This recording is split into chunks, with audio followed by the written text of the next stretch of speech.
We had the first Sunday we talked about the second coming. And then kind of at the end I threw in the third coming. And people are still telling me about that in the last few weeks in classes. And then last week we talked about I am the resurrection and the life. What did Jesus mean by that? And we looked at it kind of under the story of Lazarus and how Lazarus was raised from the dead. And we talked about that idea of the resurrection and life.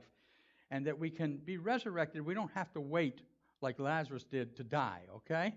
We can be resurrected in this day and time, in this moment when we are ready, when our hearts are open. And today we're going to talk about this idea of wisdom. Now, what is wisdom? Well, in unity, metaphysically, wisdom is really all the 12 powers that we have, that we celebrate in ourselves, the 12 levels of consciousness, if you would. But in particular, there are 3 of them we put together as a combination that we'd say is wisdom. Wisdom itself is not one of the 12 powers in unity. And 12 powers, what we're really talking about are these gifts, if you would, such as love, such as strength, such as understanding, such as willpower, power itself. Those types of gifts that are created in each and every one of us. And it's up to us to direct them. But in wisdom, we're talking about the combination of spiritual understanding. What do we understand? The second thing we're talking about is the spirit of love. How can I be compassionate in my understanding if I am not expressing the love that God is and that I am? And then the third thing we look at is discernment. How do I discern what is mine to do? And when I put those together and have them working together, in my decision-making process, I am divine wisdom in action. The dean of Unity School was having a meeting with his faculty. And in the meeting, all of a sudden, they were singing an angel came forth. Just showed up. And they could all see the angel and hear the angel. And the angel said to the dean, "We are really proud of the work you're doing. For the way you are opening the eyes of the world." The dean sat there and said, "Yeah, that sounds good to me." And so what I want to do, and I've been sent to do, is give you a gift. And you can choose from 3 of them. One is that you can choose infinite wealth if you want to. Unabounding wealth. The second is you can choose infinite beauty if you would like. So that your whole life will be filled with the beauty of the universe. And you'll see it and it'd be vibrant. And the third thing is wisdom, infinite wisdom. So you make all the right decisions. Well, the dean, being a student of the Bible and remembering how Solomon was picked wisdom as a choice, as a gift from God, the dean immediately, without even thinking about it, said, "Infinite wisdom." And the angel said, "Well, I bestow that on you." And puff, there's a cloud of smoke, and the angel just moves from the room. And the dean sits there for a few minutes, and he is like kind of in a trance. And after a little while, one of the faculty members says, well, tell us what you're thinking. And he said, "I should have picked infinite wealth."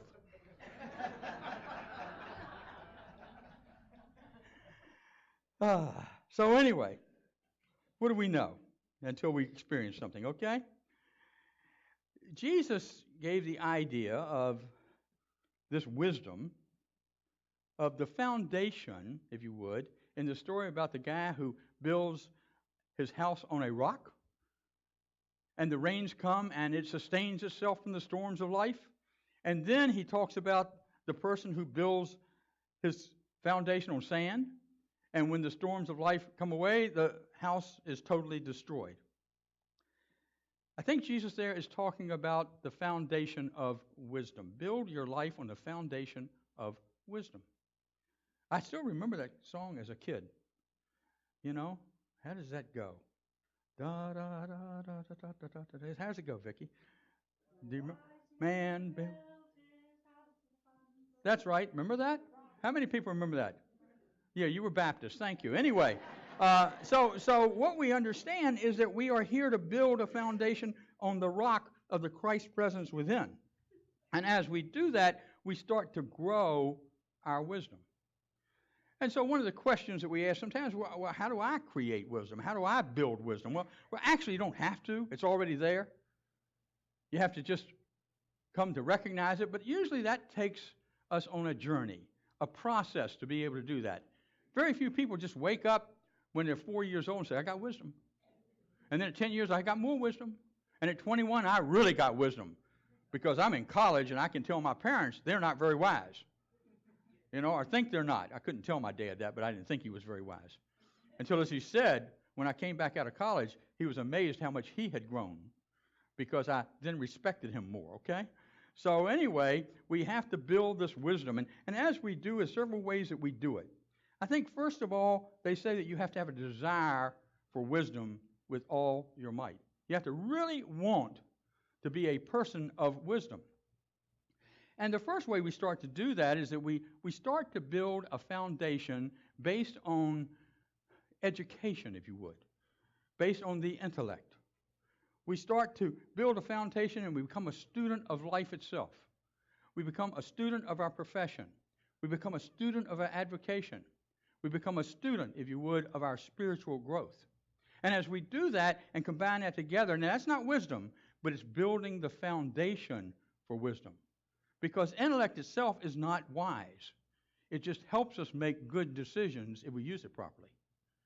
So we build this system as we move and grow of understanding certain things and understanding, hopefully, ourselves. And then what happens, you see, we just let it be. We just let it be as we do our work. We don't try to guide it. We don't try to direct it. We just let it be and accept it as it is. The second thing is that we learn from our mistakes. Dean of Harvard Business School said, experience comes from what we have done. Wisdom comes from what we have done badly. That's a wise statement, right? And many of us experience that. Most of all of us have experienced that. And so when we go through life, we experience certain things and we have a choice. As Heather pointed out, I can choose to get all wrapped up in it and make sure that I feel guilty about it and buy into the words of the world, or I can settle into my wisdom, my inner self, and understand that I am a child of God, I am loved unconditionally, and I don't have to feel guilty for decisions I make in a period of time. Many of us sometimes feel like we've made mistakes in our lives, and it's from those mistakes that we learn. I made a mistake in my business life, and from that mistake, I didn't learn very much, because what I did is I went out and tried to do it again. I had to recreate even better than what I had before. And that didn't work. I mean, it worked. It looked like from the outside to everybody it was working, but it really wasn't working because inside I was very discontent. I was very unhappy. I didn't want to be in this direction. I didn't know anything else to do, though. I didn't think there was anything else I could do. And so the third time, I got another opportunity, and I started to build a business again. And it was successful for a few years. It was successful for a number of years. And then what happened is that, once again, it kind of crashed around me. Not the business going away, but me being out of the business. It just didn't work because, again, I was trying to create a new life with the same processes I used before. And it doesn't work. Einstein called it insanity. And I was really good at being insane. Vicki thinks I'm really good at it now. But anyway, so what happens is we start to have our experiences and we learn from our experiences. This is part of the foundation of rock that we are building in order to grow ourselves, to create this wisdom. And as we have our experiences, we have to let it be. Glean from it what is ours to learn. Understand what we have to change so that we are walking in that light of wisdom rather than thinking about all the stuff that went wrong. And building the guilt, building a misunderstanding of who we are, creating a layer, if you would, that says you are not Spirit itself. You are not God. You are not the expression of God. You just aren't those things. I'm sorry. Because in the past, I did something that might be considered wrong. But that's not what we have to do. What we have to do is take that experience and say, yes, I had that experience. Now, what is the gift? What am I learning from this experience? How do I step up to this experience and do it differently the next time? And so we have this second thing of learning from our mistakes. And so we just, like I said, let it be. Let those mistakes be and step into the daylight of tomorrow. The third thing is to pray and meditate for guidance.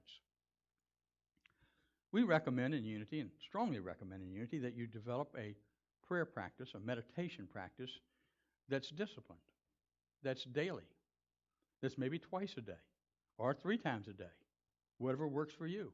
But that you develop this prayer practice so that you are not so much trying to figure out what to do, but you're just letting yourself know where you are in this now moment.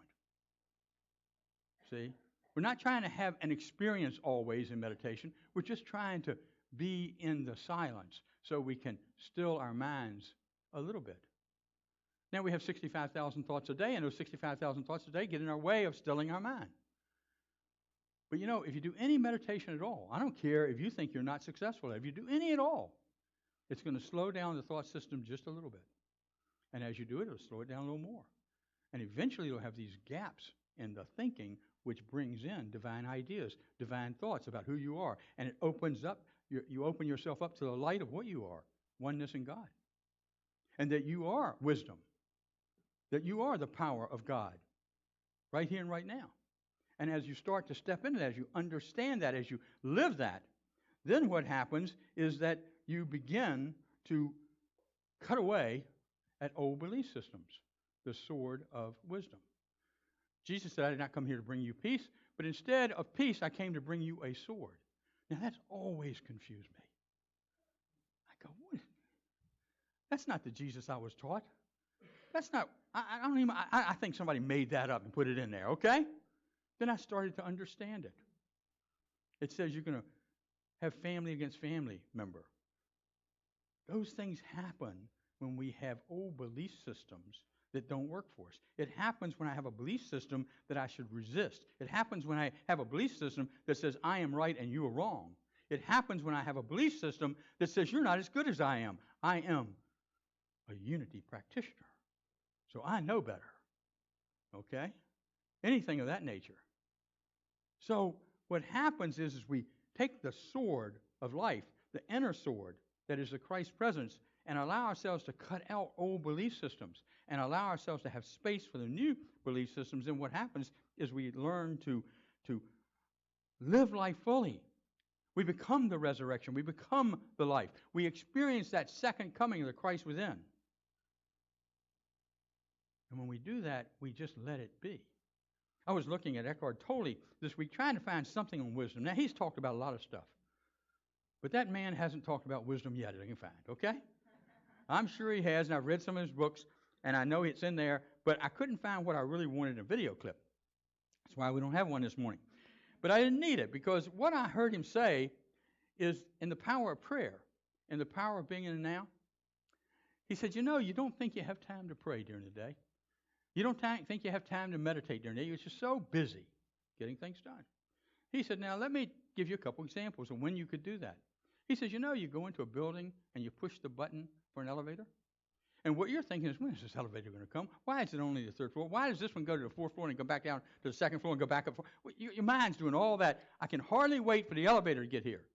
So we're consumed with the idea that the elevator's got to get here right now, in this moment, or I'm not going to be at peace.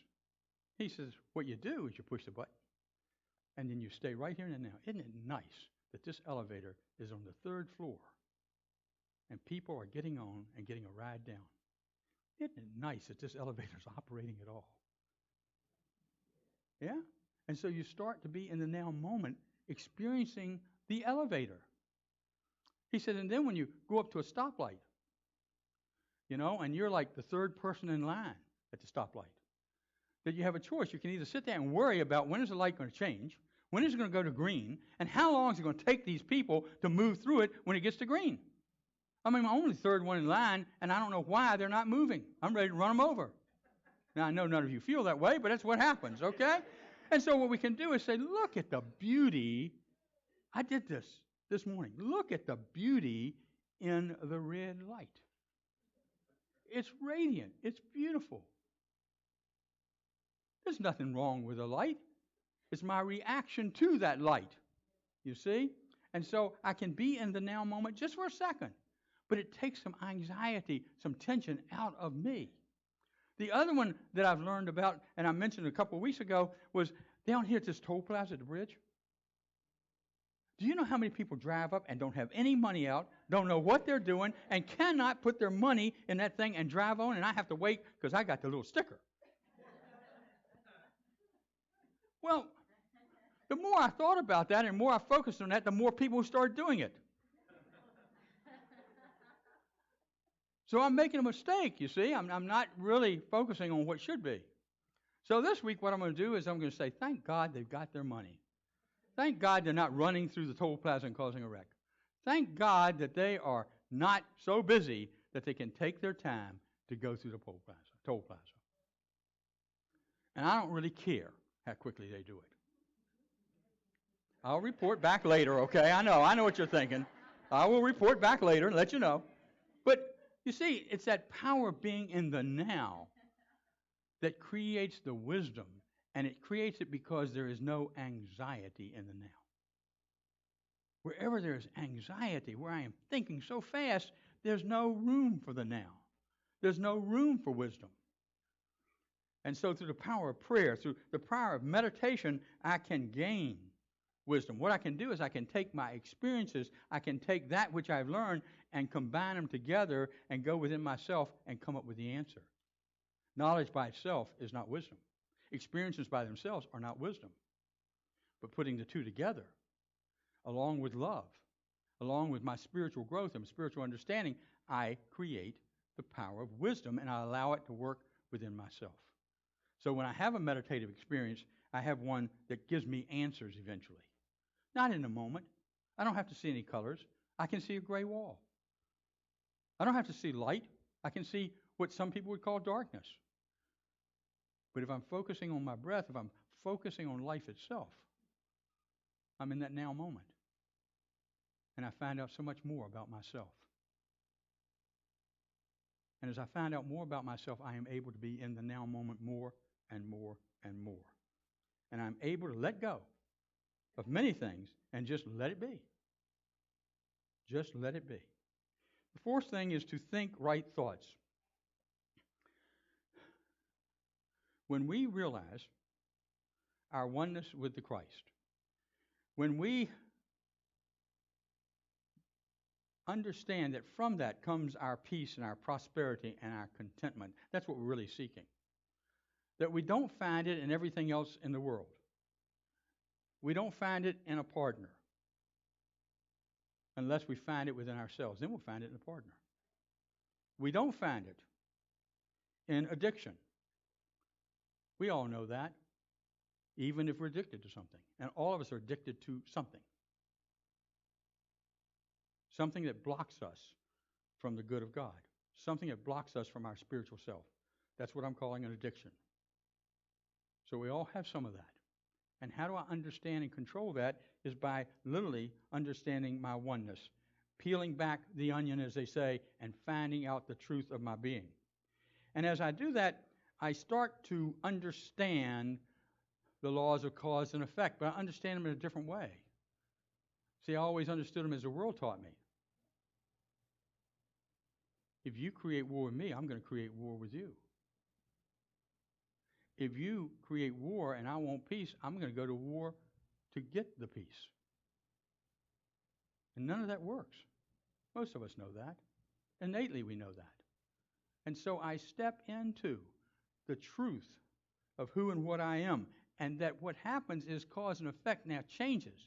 That I understand that not when you do something against me, I have to do something against you. I understand the law of non-resistance. I understand that I step into love. I understand when I step into love, it's unconditional love. That I'm not looking at you in any way except as a child of Christ. And when I look at you as a child of Christ, when I see that person as a child of Christ, my understanding of you changes. And you know what? It affects the other person also. because they know some kind of innate way that you are honoring them. That's when you can have the dialogue. That's when you can have the talk. That's when things can change, because both of you will start to work in wisdom and use your wisdom to make that change. I want to share a story that kind of talks about all these things in one. You'll glean through it, I think. There was a fellow in 1919 who, at the age of 17, came down with polio. And the only thing he could move in his whole body were his eyes and his mouth. He could still speak. But other than that, he was totally paralyzed. The doctors gave him about a year to live at the best. And certainly said he would never walk again, nor and do any of the things that we normally do in life. And so they gave up on him. But a nurse didn't give up on him. And what she did is, just because she thought it might make him more comfortable, is use massage and hot pads on his body. That's about all they knew to do at that time. They didn't really know what polio was at that time. And so what happened is that because he could think, because he still had that power within him to understand that he didn't have to believe what the doctor said, he took that power of thought, that focusing, and he started to understand that his legs, his arms, his body could respond if he focused on it long enough. And in about 2 years, he was able to walk again. In about 2 years, he was able to go on a bicycle. And in the third year, he was able to go canoeing, paddling a canoe. Now, he still couldn't walk very well. He had crutches, but he was able to do that. So what he decided to do one summer was that he would paddle from Wisconsin to the Mississippi down to St. Louis. And he did it alone. And what he found was that his body was totally revived. Can you imagine doing that? If you can't, let me just tell you that you'll get strong, okay? You'll have great upper body strength. And probably a lot of time to think about things. And as he thought about things, wisdom started to develop within him. And a couple of years later, he went to college. And when he attended college, he decided he'd go to medical school, and then he became a psychiatrist. This man changed the way that they thought about hypnotherapy, hypnosis. You know, the first time somebody tried to hypnotize me, and I swear it didn't work.